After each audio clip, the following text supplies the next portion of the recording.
کہ میں نے 99 لوگوں کو قتل کر دیا ہے، اس گناہ کی توبہ کیسے ہوگی، معافی کیسے ہوگی؟ کیا میں اللہ سے معافی مانگوں تو مجھے مل سکتی ہے؟ کیونکہ میں نے بہت زیادہ لوگوں کو قتل کیا ہے نا۔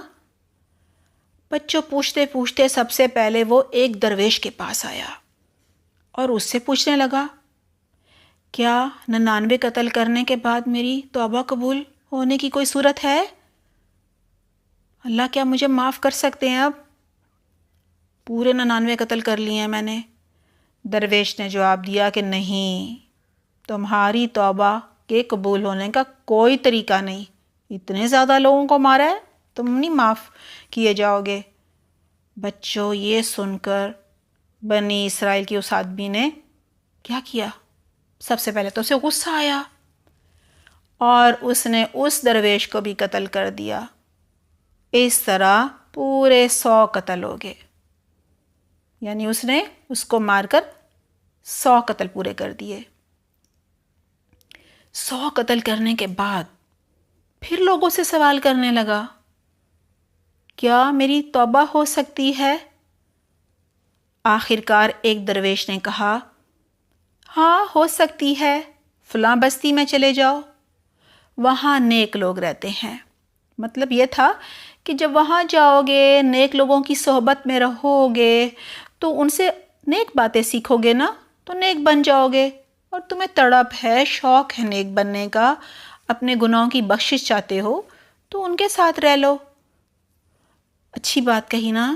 جی بچوں، اب کیا ہوا؟ اس نے کہا کہ جب تم نیک لوگوں کی بستی میں پہنچ جاؤ گے تو تمہاری بخشش ہو جائے گی۔ اب تو بچوں اس نے دوڑ لگا دی، بڑا اس کو سکون ملا کہ بس اب تو میں وہاں پہنچ جاؤں گا اور میرے سارے قتل معاف ہو جائیں گے۔ بچوں وہ آدھے راستے میں تھا، بالکل درمیان میں، کہ اسے لگا میں تو مرنے والا ہوں، شاید بہت دوڑا ہوگا نا، یا ویسی اللہ کی مرضی، اور اسے لگا میں تو شاید نیک لوگوں کی بستی میں نہ پہنچ پاؤں۔ اب بچوں وہ مرتے وقت پوری کوشش کرنے لگا، اپنا سینہ گھسیٹ گھسیٹ کر نیک لوگوں کی بستی کی طرف بڑھنے لگا۔ وہ کیسے ہوتا ہے؟ کبھی دیکھا آپ نے؟ فرض کریں کوئی شخص چلتے چلتے گر گیا اور وہ پھر بھی آگے کی طرف چلنا چاہتا ہے، بڑھنا چاہتا ہے، تو کیا کرے گا؟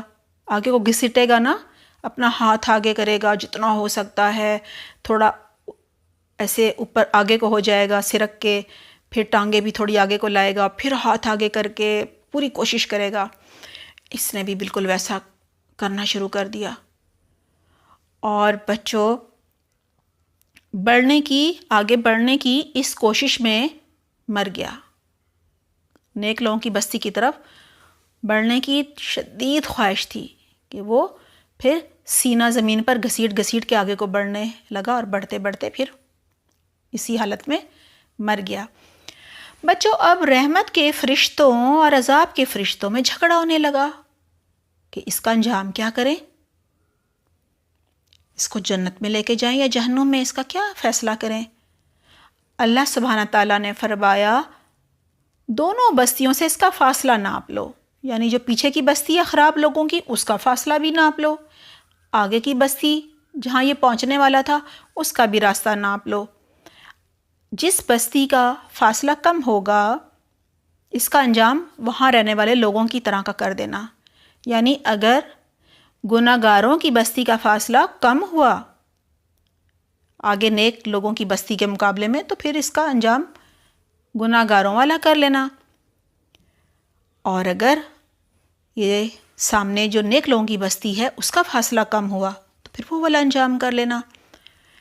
بچوں فرشتوں نے جب فاصلہ ناپا تو اسے ایک بالشت اس بستی کی طرف جو تھا وہ زیادہ قریب پایا، یعنی پیچھے بستی تھی گناہ گار لوگوں کی، آگے بستی تھی نیک لوگوں کی، تو فاصلہ تو برابر تھا، لیکن جو نیک لوگوں کی بستی کا فاصلہ تھا نا، صرف ایک بالشت جو ہے کم تھا گناہ گار بستی کے فاصلے کے مقابلے میں۔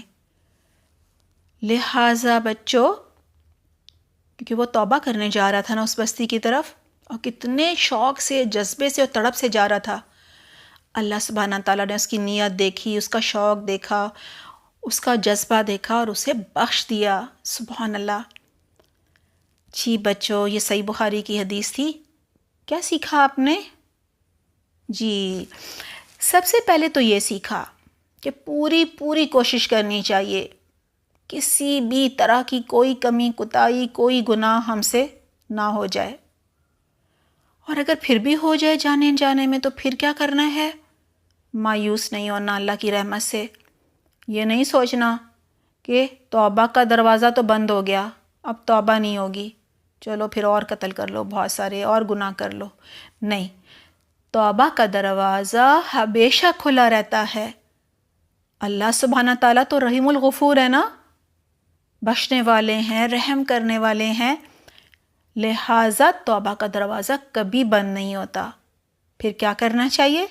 سچی توبہ کر لینی چاہیے، اور کبھی بھی وہ گناہ یا وہ غلطی نہ کرنے کا پکا پختہ عہد کر لینا چاہیے، وعدہ کر لینا چاہیے۔ اللہ سبحانہ تعالیٰ ہم سب کو ہر طرح کی کمی کوتاہیوں سے، گناہوں سے بچائے، ہمیں توفیق دے کہ ہم ان سے بچیں، اور ہمیں توفیق دے کہ ہم دین کا علم سیکھیں، قرآن کو ترجمے اور تفسیر کے ساتھ سمجھیں، اس کا ترجمہ یاد کریں، تاکہ جب ہم تلاوت سنیں تو ہمیں پتہ ہو کیا کہا جا رہا ہے، دل پہ اثر کرے۔ بہت ضروری ہے نا یہ، اور ہمیں حدیث کا بھی پتہ ہو تاکہ ہم صحیح دین پر عمل کر سکیں۔ دعا ہے اللہ سبحانہ تعالیٰ ہماری سب کمی کوتاہیاں اور گناہ جو جانے انجانے میں ہم سے ہوگے، ان کی بہترین مغفرت فرما دے، بخش دے ہمارے گناہوں کو۔ آمین۔ بچوں اپنا بہت خیال رکھیے گا۔ سبحانک اللہم و بحمدک، نشہد ان لا الہ الا انت، نستغفرک و نتوب الیک۔ والسلام علیکم ورحمۃ اللہ وبرکاتہ۔